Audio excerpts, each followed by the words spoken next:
Hello everyone, Pastor Steve here with our Monday Minute for October the 5th of 2020. As we prepare ourselves to get ready to go into this first full week of the month of October, we've got a lot of things going on and a couple announcements I want to share, and also a couple of explanations that I think will be helpful for us going forward today. First of all, we want to thank Betsy Everett and the entire Rummage Sale team for pulling off our first successful outdoor rummage sale this past weekend.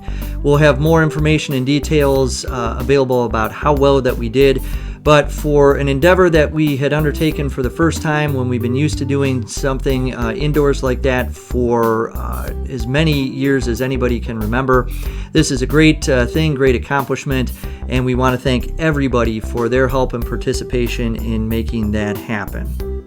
We, as you know, have had to have a little bit of a change of schedule, and then looking at our schedule again, we've had to make another slight change with that. We were supposed to celebrate our outdoor World Communion Sunday service yesterday at 5 o'clock, but with the weather being what it was, we didn't want anybody to be cold or wet or sick with all of the rain. And so we have moved that to this coming Sunday, October the 11th.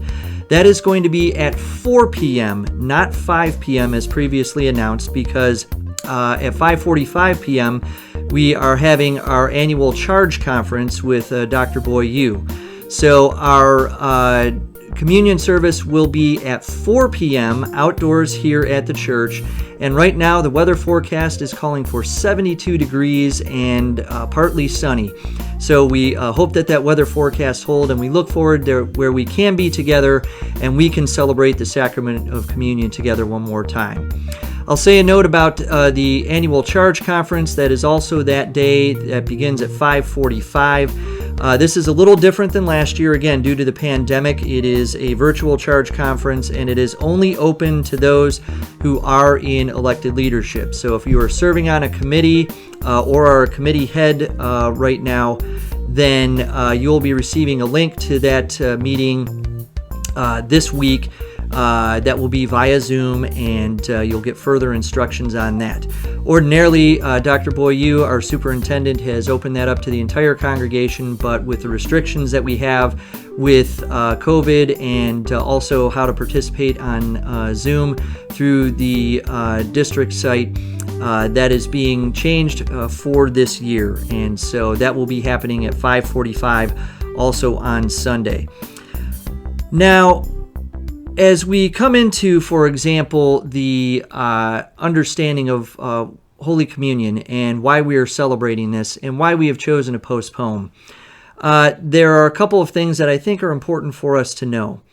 One is that the sacrament is not something that we should be taking lightly, but in fact is something that when we do share and celebrate, we are celebrating the presence of Christ that is with us, both symbolically but also through the power of the Holy Spirit when we are in the gathered community. And so that is why we made the decision, rather than to do something, as others have suggested, like a drive-through communion, or even just do online communion as opposed to a love feast like we did yesterday. It is not because that we're trying to find ways to be difficult. Far from it.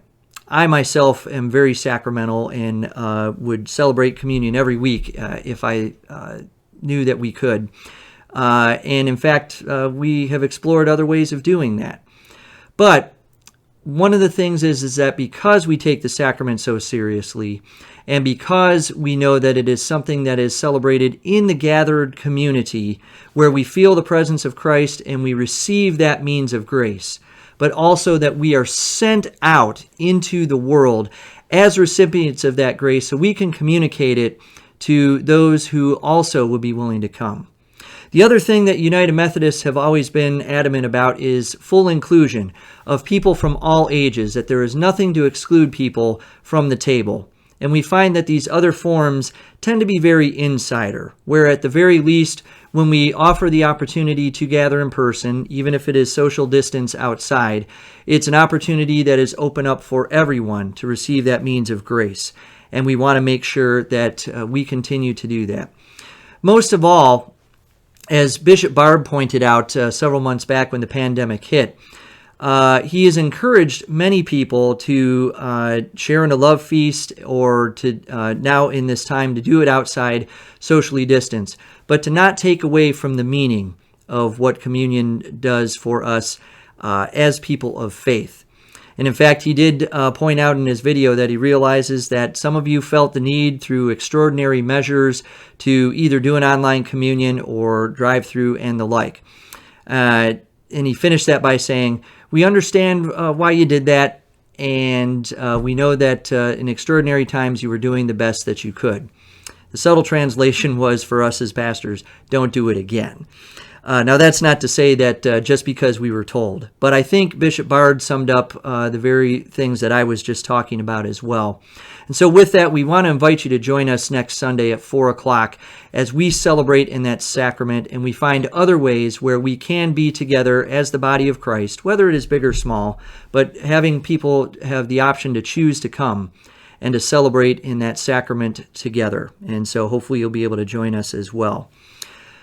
Also, last week, we announced at our town hall session that we are not going to be having in-person indoor worship for the remainder of 2020 and probably into 2021 as well, unless things drastically change. Now, we made this decision for a couple reasons, and first and foremost was for everybody's safety in mind. When we put out our congregational survey at the beginning of September and asked for your responses as to how comfortable you would feel in worship, how comfortable our volunteers would be in helping to lead in an in-person worship, and what people's risk tolerance level, the message was clear. That well over 3/4, actually almost 90%, as a matter of fact, would not feel comfortable coming back to in-person worship until at the very least we saw the number of cases of COVID start going down in the state. As we know, those cases are actually on the increase. And while the governor is lifting some restrictions for people to gather in outdoor venues and even some indoor venues, this is always with the caveat of wearing a mask and making sure that social distancing is still able to be accomplished. Again, if we were able to do that, we could have some sort of in-person-ish style worship, but it would not be what people have come to expect, nor do we feel that the level of quality that we have come to bring you with our online worship. And we want to make sure that people are safe. But you have also communicated that you want to feel safe. And our volunteers have communicated that they're going to need more training, and we are going to also probably have to get some other volunteers who would be comfortable to come in. Again, we'll be revisiting this as we go into 2021. But for now, I want to thank everybody for filling out that survey. And what that has done is helped us to formulate our plans for the remainder of this year. One of the things that we're planning on doing is, first of all, rather than our trunk or treat, we are going to be having a drive-through haunted house in our church parking lot the weekend before Halloween. And Katie Fillion and Mike Fillion are helping to put that together. They're the experts in this type of thing. And it'll be an opportunity for us to support a good cause and also to still help us safely accomplish something in reaching out into the community. We are still talking about a safe way to do Thanksgiving dinner, either as a carry-out option or as a take-home option for folks to cook themselves, and we'll have more details about that. We're still doing our children's Christmas gifts for St. Francis. That initial list release will also be happening next month in November. We're still with our youth planning to do Rake and Run and Christmas cards for our shut-ins, as we have done for what we have traditionally called Do Good Sunday as well. Again, look for those details, all of which we are trying to help us to be in community together. The other thing that we're going to be doing through the month of November is we'll be doing a reboot of our stewardship campaign. We are calling it Vision 2020 2.1 to also get us into the year of 2021.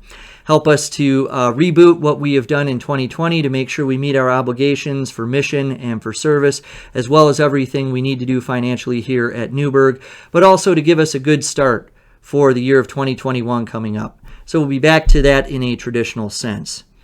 Most importantly, because I know this is what people are most interested in, is what are we going to do for Advent and Christmas? Now, again, just like with Easter, we can get the impression that, well, Christmas is just canceled. But nothing could be further from the truth. As a matter of fact, when December 25th rolls around once again, we will still mark the birth of the Messiah into our world. We'll just have to be doing it in a different way. As your ministry team, we have been working very hard over these last several weeks to envision and imagine what that would look like. And the result has been that we will be undertaking Adam Hamilton's study, Incarnation, which is new and released for this year, in which he is specifically adapted to be able to do so in a virtual way. So again, we will have online classes during the week to be able to participate in that book study of Incarnation. Our entire sermon series from the first Sunday of Advent through the Epiphany Sunday on January 3rd will focus on Incarnation and the way that we have identified Christ coming into this world. And we will also have several different opportunities for us to gather and get together. We're already talking about a online virtual music concert where we will be recording that and have that available for distribution. We're talking about Christmas carol sings, both outside and in a virtual way. We're also going to be looking at opportunities for you, members of the congregation who do your Christmas decorations at your house outside, to be a part of a tour. And again, we'll still work out some of the finer details of that so that other folks from the church on a designated day can go out and have a chance to fellowship with everyone and to see the wonderful Christmas decorations that people will put out. That's something that is very big at my house in our Christmas decorations, both inside and out, which we want to share together. The other important piece is what we're talking about for Christmas Eve. And while we'll not be able to be together in person as we've traditionally done, we are still going to be able to be together in a virtual way and to share in the Christmas story once again and to light our candles and to sing Silent Night. And we'll have ways that you can participate in that virtually, and those details will come.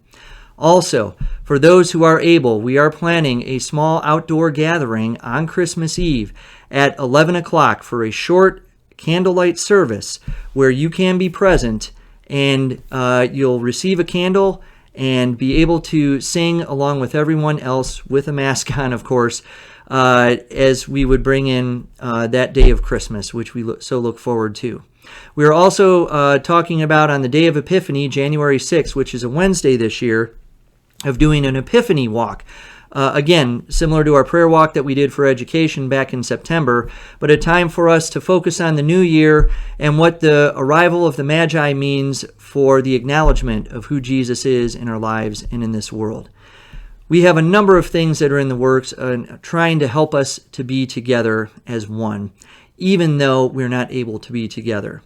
And so as the end of this year approaches, we want you to know that we're doing everything we can to stay connected, including this Monday Minute, our Glimpses of Grace class that will continue with Reverend Gassaway, Jesus for President, which will continue right up until the election, and our Saturdays with Mrs. Karen, which will continue to have our children's time with her released every week.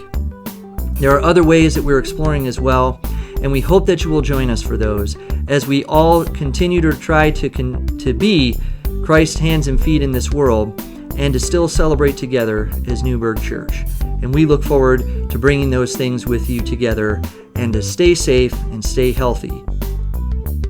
Have a great week, and we'll look forward to seeing you again next week for another installment of our Monday Minute.